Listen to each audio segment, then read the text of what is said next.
Soul, canalisé par John Smallman alors que le tsunami d'amour continue de s'intensifier. Un événement d'une importance capitale dans les affaires humaines approche à grands pas. Les médias grand public ont évité les questions d'importance réelle, tout en tentant d'attirer votre attention sur les distractions qui sont destinées à vous embrouiller et à vous diviser pour que vous viviez dans l'anxiété et la peur. La politique est un jeu joué par des gens influents qui sont aveuglés par leur propre importance et poussés par leur désir de pouvoir sur les autres, et qui sont soutenus par les médias grand public. Alors que les deux sont contrôlés et manipulés par une élite minuscule mais très puissante qui a des ressources financières illimitées, et qui ont des informations personnelles sur ces influents qui leur permettent de les faire tomber dans un instant, s'ils refusent de respecter leur maître, en publiant des informations scandaleuses à leur sujet. Ainsi, de nombreux politiciens et organismes de presse sont possédés et utilisés par quelques personnes très riches dont les objectifs personnels, secrets et égoïstes ont été cachés au public.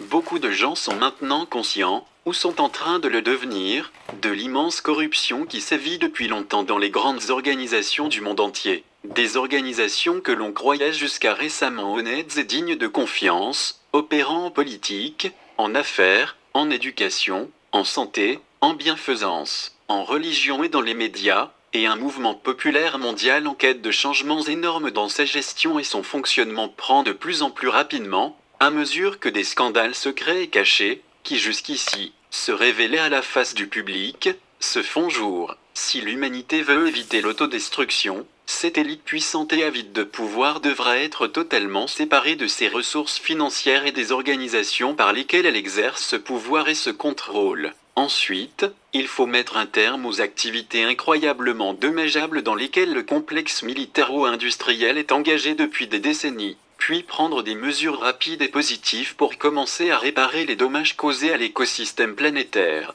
Comme beaucoup d'entre vous le savent déjà, les dommages causés à la planète au cours des 2 derniers siècles, et qui se sont produits à un rythme de plus en plus exponentiel depuis la fin de la Seconde Guerre mondiale, ont entraîné des quantités incroyables de pollution rejetées avec arrogance dans les océans, les lacs et les rivières, dans les forêts et les prairies, et dans l'atmosphère, sans égard pour les dommages qui allaient en résulter. Si des mesures ne sont pas prises rapidement pour inverser et corriger les dommages que la planète a déjà subis, alors, dans un avenir très proche, son environnement cessera de fournir l'essentiel de l'air pur et de l'eau propre nécessaires à la survie de l'humanité. Le fait que tant de dommages aient été non seulement permis, mais encouragés, démontre clairement la folie de la mondialisation. Il a enlevé tout sens de responsabilité aux propriétaires et aux gestionnaires de ces énormes sociétés pour leurs décisions et pour les activités subséquentes de leurs organisations. Malgré les énormes dommages écologiques causés à l'environnement planétaire et aux formes de vie non humaines que la planète supporte, en raison de leurs activités, bien que la physique moderne ait récemment montré qu'absolument tout est lié à absolument tout le reste,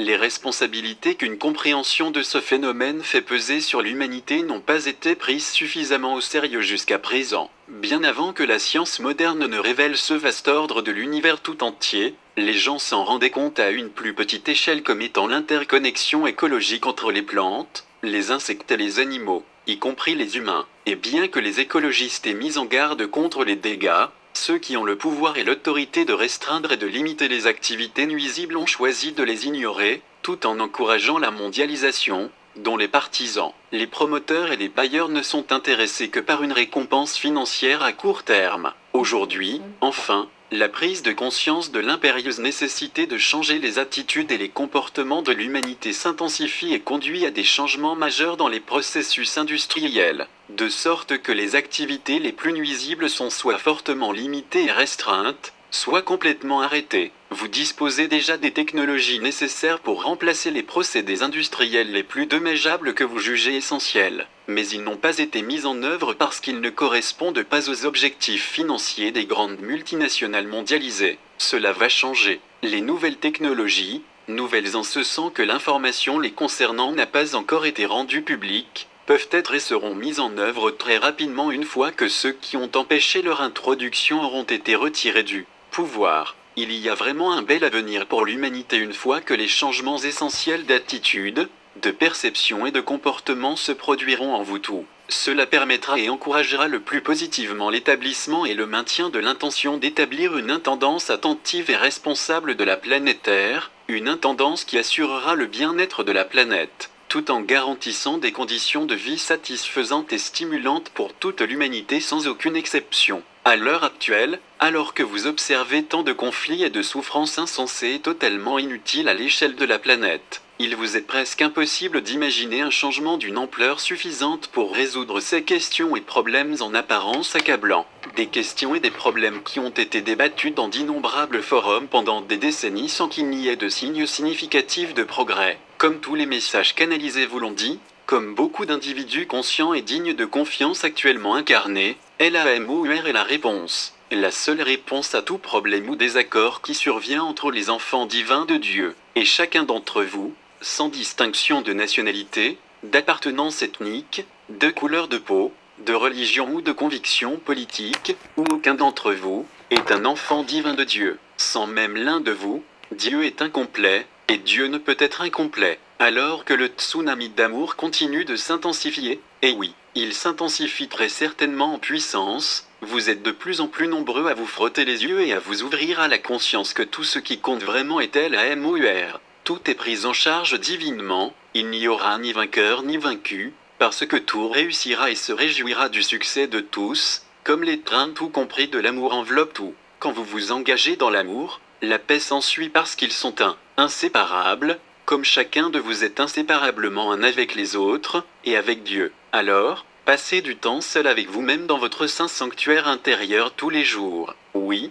rassemblez-vous en groupe pour le faire physiquement, ou par téléphone ou par les médias sociaux, l'usage parfait pour eux, puis allez en profondeur, et, à mesure que les distractions de votre vie quotidienne s'estompent pour un temps, ressentez l'unité qui est toujours présente en chacun de vous, et dont vous êtes et ne pourrez jamais être séparés. L'émerveillement et le champ d'énergie épanouissant que vous expérimentez alors vous donneront le pouvoir et la force de tenir la vision d'un avenir de paix et d'abondance pour toute l'humanité. Vous créez et concrétisez cette vision. Lâchez vos doutes, et sachez qu'il en est ainsi. Avec tant d'amour, Saul. Traduit par Frédéric, pour https://messagerceleste.ca